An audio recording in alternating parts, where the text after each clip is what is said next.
आजची ताजी बातमी बघा, खुश खबर बघा.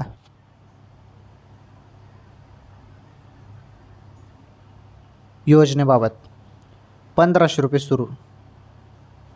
हो, तुम्ही सर्वजण वाट बघत होते ना बहिणींनो, जुलै महिन्याचे पैसे कधी येतील. अचानकपणे तुमच्या खात्यामध्ये 1500 रुपये जे आहेत ते जमा होणार आहेत. आता थोडी वाट बघावी लागेल. किती वाट बघावी लागेल? 9 तारीख तर ऑलरेडी डिक्लेअर झालेली आहे. 9 ऑगस्टपर्यंत पैसे येतील, परंतु जवळपास 7 किंवा 8 ऑगस्टपर्यंत पैसे येणे सुरू होऊन जाणार आहे. 7-8 तारखेपर्यंत वाट बघा. 1500 रुपये तुमच्या खात्यामध्ये जमा होतील बहिणींनो. ओके, ही सर्वात मोठी आनंदाची बातमी होती लाडक्या बहिणींसाठी. चला पटापट व्हिडिओला शेअर करा, या व्हिडिओला लाईक करा, चॅनलवर पहिल्यांदा आलेलं असाल चॅनल सबस्क्राईब करा. ओके.